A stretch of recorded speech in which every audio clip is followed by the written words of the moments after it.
Well, we have disputed and undisputed deaths. So the absolute positive death toll is between 9.064 and 28.734 million.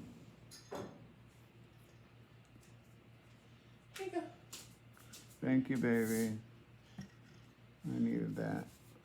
Thank you, sweetie. I'm gonna go up to the store and get cherries and a few other things, okay? Okay. Okay.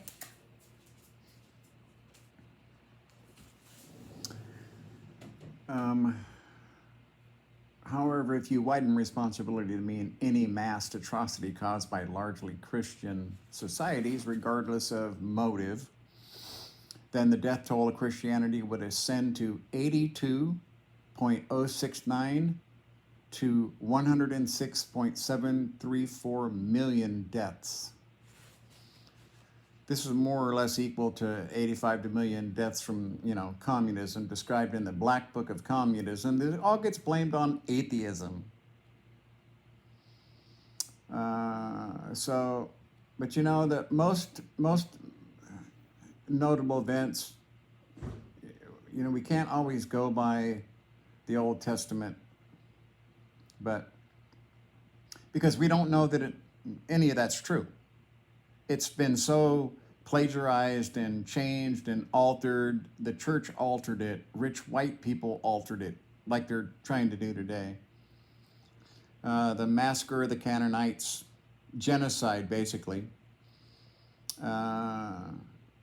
Numbers 21, 2 through 3, Deuteronomy 20:17, Joshua 6:17, 21, the Amalekites, Exodus 17:13, the Midianites, Numbers 31:17 through 18, 10,000 Moabites, Judges 3:29, the people of Sion, Deuteronomy 2:33, 3:4, the entire population of Jericho, Joshua 6:21, 27, 12,000 people in Ai, Joshua 8:22, 25, the Gibeonites, the people of Makkedah, the Lebanites, the people of Lachish, the Eglonites, the Hebronites, and the Deberites, all murdered.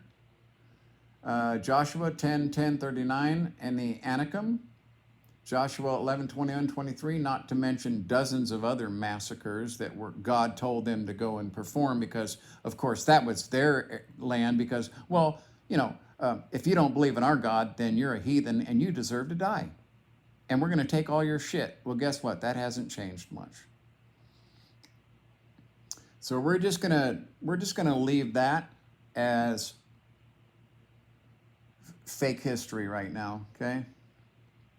But in 1452, the Catholic Church openly allowed and endorsed the conquest and enslavement of unbelievers and pagans in the papal bull issued on 18 June 1452. Pope Nicholas V, we grant you, the kings of Spain and Portugal, by these present documents, with their apostolic authority, full and free permission to invade, search out, capture, subjugate the Saracens and pagans and any other unbelievers and enemies of Christ, wherever they may be, as well as their kingdoms, duchies, counties, principalities, and other property, and to reduce their persons into perpetual servitude. What a loving God, huh? What a great religion. Let's just look for a moment at the victims sacrificed on the altars of Christianity, okay?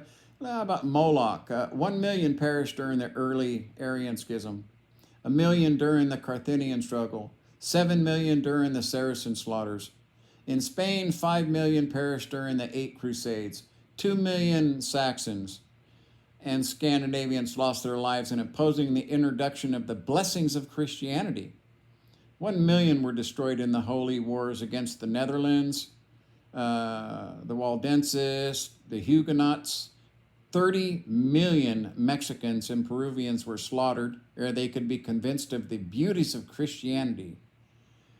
9 million were burned for witchcraft. Total, that's 56 million people that we know for sure. You see, that's what religion is. It's the bane of mankind because it was created by men.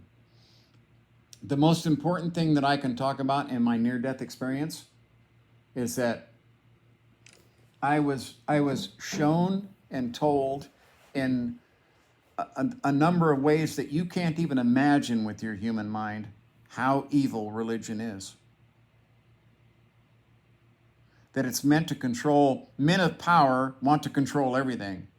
And there's never been any more murderous men of power than the popes. Oh, I'm just giving you Japan. It's yours.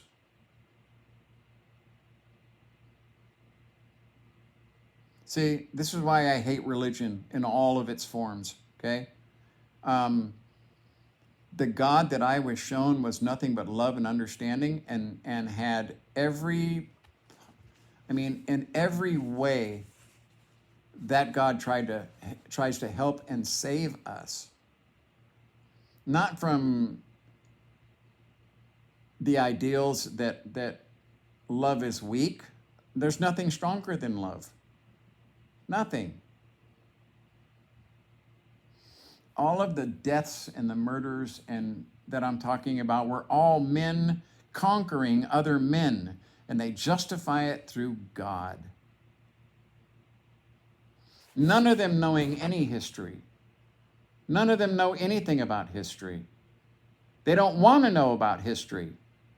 When you hear a normal fucking human being talking about men living with dinosaurs because the earth is only 5,000 years old, you have to question their mental fucking stability. That's not religion. You're mentally, you have a disease that needs to be looked at by a professional.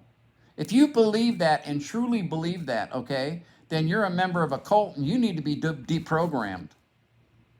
Because you'll fucking believe anything that your pastor tells you to believe, that your preacher tells you to believe, that your pope tells you to believe. It's still ongoing today, okay? Lauren Boebert, she's in Congress because of Jesus. Well, if you knew how many people have been murdered in the name of Jesus, maybe you wouldn't think that.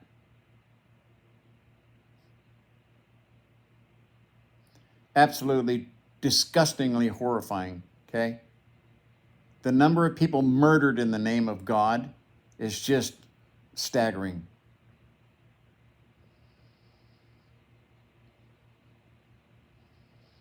There is no religion on this planet that is real. I am incredibly thankful that I died. I'm incredibly thankful that I died because it gave me a perspective to save myself from religion. It gave me a perspective to look at religion and go, okay, let me look at this from top to bottom, side to side.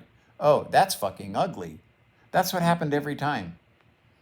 From being a young child knowing nothing about religion to a 70-year-old understanding how evil and horrifying religion is. Not God.